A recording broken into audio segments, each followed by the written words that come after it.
Peter Green, the quiet founder of Fleetwood Mac. Peter Green is one of the most extraordinary figures in the history of British rock and blues. His name is inseparably linked with the founding of Fleetwood Mac, yet his own time in the band was surprisingly short. Between 1967 and 1970, he created music with Fleetwood Mac that was deeply rooted in the blues, while at the same time reaching far beyond it. Songs such as Albatross, Black Magic Woman, Man of the World, Oh Well, and the Green Manalishi made it clear that Green was not simply an outstanding guitarist. He was a musician with a unique understanding of how only a few notes could be enough to create a powerful emotional effect. Fleetwood Mac's later worldwide success with Lindsey Buckingham and Stevie Nicks partly overshadowed the band's early history. But without Peter Green, Fleetwood Mac would probably never have existed. He not only gave the band its decisive musical direction, he even gave it its name.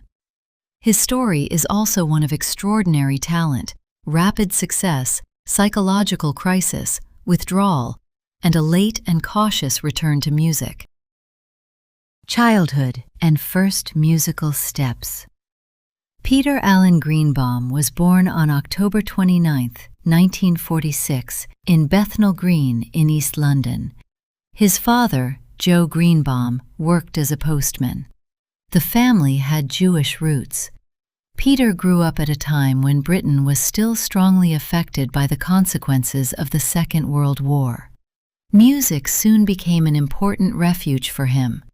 When Peter was about 10 years old, his older brother Len taught him his first chords on the guitar. Green learned quickly. At first, he was interested in skiffle and rock and roll, but later he became increasingly fascinated by American blues. Musicians such as Muddy Waters, B.B. King, and other great African-American blues artists became major influences. Hank Marvin of the Shadows also impressed him. While still a teenager, he shortened his family name from Greenbaum to Green. According to reports, anti-Semitic teasing at school played a role in this decision. Musically, he did not begin his career as a famous lead guitarist. For a time, he played bass in various groups. His early bands included Bobby Dennis and the Dominoes, the Muskrats, and the Tridents. In these groups, he gained experience on stage and developed an increasingly strong sense of rhythm, sound, and restraint. The difficult position after Eric Clapton. The decisive step came in the mid-1960s. John Mayall had turned his Blues Breakers into one of the most important training grounds for young British blues musicians. Eric Clapton had become a guitar star with the band. When Clapton was temporarily unavailable in 1965, Peter Green stepped in for several performances. After Clapton finally left in 1966 to form Cream, Green took his place. It was an extremely difficult position. Clapton was almost worshipped by many fans. Any musician who followed him seemed destined to lose by comparison. But Green did not try to copy Clapton. Instead, he developed his own sound, less emphasis on obvious virtuosity and more attention to space, dynamics, and emotion. His playing could be quiet and fragile one moment and develop enormous tension the next. On the 1967 Blues Breakers album, A Hard Road, Green demonstrated his extraordinary ability. The instrumental piece, The Supernatural, in particular, became an early example of his ability to create an almost floating atmosphere through sustained notes, tone, and controlled intensity. Green earned the respect of many musicians and critics. John Mayall realized that he had not simply found a replacement for Clapton, but an independent artist with his own musical identity. The founding of Fleetwood Mac. In 1967, Peter Green left the Blues Breakers. He wanted to form his own band. Two musicians from John Mayall's circle were particularly important to him: drummer Mick Fleetwood and bassist John McVie. Green had already played with both of them. The name Fleetwood Mac was created from the surnames Fleetwood and McVie. This is remarkable. Green, the musical leader and founder, did not name the group after himself, but after his rhythm section. The original lineup included Peter Green, Mick Fleetwood, guitarist Jeremy Spencer, and initially bassist Bob Brunning. John McVie hesitated at first, but soon joined the group. In August 1967, the new band made its first public appearance at the Windsor Jazz and Blues Festival. The debut album, Fleetwood Mac, also known as Peter Green's Fleetwood Mac, was released in 1968. It was still strongly influenced by traditional blues and reached number 4 on the British album charts. For a young British blues band, this was a remarkable success. At that time, Fleetwood Mac was completely different from the elegant, California-influenced rock band that millions of people would later associate with Rumours. Peter Green's Fleetwood Mac was raw, blues-oriented, open to improvisation, and strongly influenced by American blues musicians. From the blues to his own musical language. Peter Green did not want simply to reproduce traditional blues forms. This is one of the main reasons for his importance as a musician. He began using the blues as a starting point for more personal and atmospheric music. In 1968, the young guitarist Danny Kirwan joined the band. For a time, Fleetwood Mac had 3 guitarists: Peter Green, Jeremy Spencer, and Danny Kirwan. With Black Magic Woman, Green wrote a song that would later become world-famous through Santana.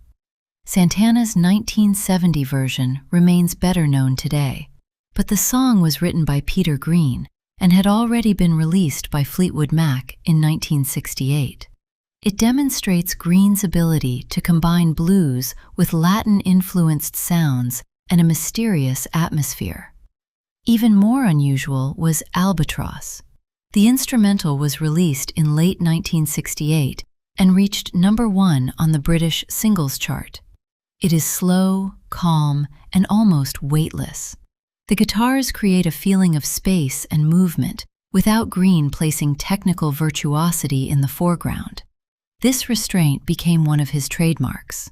David Gilmour of Pink Floyd was among the musicians who greatly admired Green's playing. The Beatles' Sun King is also frequently mentioned in connection with the atmospheric influence of Albatross. In 1969, Man of the World followed. Musically, the song is beautiful and restrained, but its lyrics are deeply melancholic. Looking back, it almost seems like a document of Green's inner state. The band's success continued to grow, but Green himself appeared increasingly uncomfortable with fame, money, and the expectations of the music business.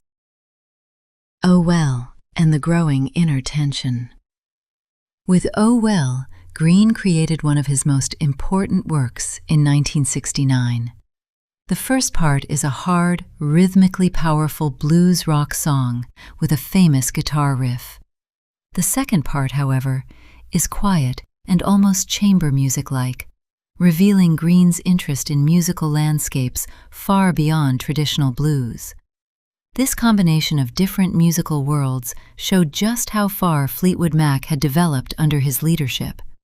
At the same time, Green's psychological difficulties were increasing. He became increasingly concerned with questions about money, possessions, guilt, and the meaning of success. He expressed the desire to give away a large part of the money he had earned. His fellow band members found this difficult to understand, particularly because Fleetwood Mac was just beginning to achieve international success. There was also the use of psychedelic drugs, especially LSD. However, a simple explanation such as LSD destroyed Peter Green would be too simplistic. Mental illnesses generally develop through a complex interaction of different factors. In Green's case, a particular personal vulnerability, enormous professional pressure, and intensive drug use apparently came together. What is certain is that his behavior increasingly began to change toward the end of the 1960s. Munich, 1970, and the break. An event in March 1970 later became almost legendary. During a European tour, Fleetwood Mac was staying in Munich. Peter Green and Danny Kirwan went to a party, or to a house associated with wealthy German dropouts and artists. Psychedelic drugs were consumed there, and improvised music was played for an extended period. Mick Fleetwood and other people close to the band later described their impression that Green and Kirwan seemed changed after the experience. Exactly how decisive that particular night really was cannot be established with certainty in retrospect. Green's problems had already begun before the Munich incident. Nevertheless, the story of the so-called Munich incident became a symbol of the turning point in his life. Shortly afterward, the Green Manalishi, with the two-prong crown, was released. The dark and threatening song sounded very different from the traditional blues of Fleetwood Mac's first album. Green later explained that the demonic figure in the song was connected in his mind with money and the power it could have over people. In May 1970, Peter Green left Fleetwood Mac. He was only 23 years old. This brought to an end a creative period that had lasted barely 3 years. In that remarkably short time, Green had founded a successful blues band, written several classics, and played a major role in shaping the sound of British rock music. After Fleetwood Mac, withdrawal and illness. After leaving Fleetwood Mac, Green's life did not follow a straightforward path. In 1970, he released the experimental solo album, The End of the Game, which moved far away from conventional song structures. After that, he increasingly withdrew from the music business. During the 1970s, he sometimes lived far outside the usual rock star environment and took ordinary jobs, including working as a hospital attendant and as a cemetery gardener. He also spent some time in Israel. At the same time, his psychological problems became more severe. He was diagnosed with a serious mental illness. Contemporary reports use the term schizophrenia or drug-induced schizophrenia. He received psychiatric treatment and, for a time, electroconvulsive therapy, a medical treatment that was used then and is still used today, although it remains controversial in public perception. In 1977, during a conflict involving money, an incident occurred in which Green made threats involving a firearm. Afterward, he again received psychiatric treatment. By this point, the image of the celebrated guitar star had almost completely disappeared. For many fans, Peter Green became a mysterious figure who was talked about far more often than he was actually seen performing on stage. Between returning and disappearing again. By the late 1970s and early 1980s, Green had become stable enough for periods of time to record music again. Several solo albums appeared, including In the Skies in 1979. His brother Mike helped him with songwriting and organizational matters. In 1978, Green married the American musician Jane Samuels. The marriage was brief, and the couple had a daughter. His musical activity remained inconsistent. There were periods when he recorded and performed again, followed by other periods when he largely withdrew from public life. The idea that he could simply become the Peter Green of 1969 again was unrealistic. Too much had changed. Nevertheless, his characteristic sound never completely disappeared. In the 1990s, an unexpected new chapter began. Together with guitarist Nigel Watson, Green formed the Peter Green Splinter Group. Between 1997 and 2003, the band released several albums and regularly performed live. Green no longer appeared like the young, charismatic bandleader of the late 1960s. Yet, his guitar playing would still occasionally reveal the special quality that had made him famous. A single note, a slight vibrato, a pause in exactly the right place, and suddenly the old intensity was there again. Later, he also performed with Peter Green and Friends. These later years were not a comeback in the sense of a second worldwide career. They were more like a careful and gradual return to music. His guitar style and the famous Les Paul. Peter Green's reputation was not based on speed. His ideal was almost the opposite, to express as much as possible without playing an unnecessary number of notes. This approach made him one of the great representatives of the principle that less can be more. He used pauses, volume, vibrato, and tone in such a way that his guitar solos could sound almost like sung sentences. His 1959 Gibson Les Paul Standard also became famous. The guitar developed an unusual sound when both pickups were selected, a hollow, almost nasal sound known as an out-of-phase tone. The instrument was later played by Gary Moore and eventually came into the possession of Kirk Hammett of Metallica. As a result, Greenie, as the guitar is known, became a piece of rock history in its own right. But the instrument alone cannot explain Green's sound. Many guitarists could use the same guitar, the same amplifier, and the same settings without sounding like Peter Green. His defining quality was his phrasing. When he played a note, how long he allowed it to remain, and when he deliberately chose silence. Recognition and influence. In 1998, Peter Green was inducted into the Rock and Roll Hall of Fame together with Fleetwood Mac. At the ceremony, he performed Black Magic Woman with Carlos Santana. It was a symbolic moment. Santana had introduced Green's composition to an enormous international audience, and now the two guitarists were standing together on the same stage. The admiration other musicians had for Green was extraordinary. B.B. King spoke of him with great respect. John Mayall regarded Green at his best as a musician of exceptional quality. Guitarists from very different musical styles, from blues and classic rock to heavy metal, have acknowledged his influence. On February 25, 2020, Mick Fleetwood organized a major tribute concert at the London Palladium celebrating Peter Green and the early music of Fleetwood Mac. The participating musicians included David Gilmour, Pete Townsend, Billy Gibbons, Steven Tyler, John Mayall, Bill Wyman, and Kirk Hammett. Green himself was not at the center of the stage. Instead, the concert served as a public celebration of his musical legacy. Death and legacy.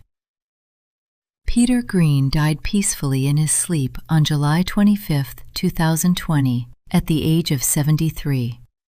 With his death, the music world lost an artist whose period at the very top had been unusually short, but whose influence had lasted for decades. His story is often told as a tragedy, an exceptionally gifted musician who developed severe psychological problems at the height of his success and disappeared from his own band. That description is not entirely wrong, but it is incomplete. Peter Green was more than a lost genius. He was an original composer, singer, and guitarist who helped move British blues beyond the simple imitation of American models and gave it a personal, European, and at times almost impressionistic musical language. After Green's departure, Fleetwood Mac went through several changes in personnel and eventually developed, with Christine McVie, Lindsey Buckingham, and Stevie Nicks, into one of the most commercially successful rock bands in the world. That later version of Fleetwood Mac sounded completely different. Nevertheless, the foundation remained. The name Fleetwood Mac, the rhythm section of Mick Fleetwood and John McVie, and the history of a band that Peter Green had created in 1967. Anyone who wants to understand why Green is still admired by guitarists today should not begin by looking for his fastest solo. Instead, listen to Albatross, Man of the World, Need Your Love So Bad, Oh Well, or The Green Manalishi, and pay attention to how much space he leaves between the notes. That is where his true art can be found. Peter Green demonstrated that a guitar does not have to be loud or complicated to tell an entire story. Short chronology. 1946. Peter Allen Greenbaum is born in London on October 29. 1966. He succeeds Eric Clapton in John Mayall's Bluesbreakers. 1967. A Hard Road is released with the Bluesbreakers. Peter Green forms Fleetwood Mac. 1968. Fleetwood Mac's debut album is released. Black Magic Woman appears, and Albatross becomes a major success. 1969. Man of the World and Oh Well are released. Fleetwood Mac becomes one of Britain's most important blues rock bands. 1970. The Green Manalishi is released. Peter Green leaves Fleetwood Mac in May. 1970s. Green withdraws from the music business and experiences severe psychological crises. 1979.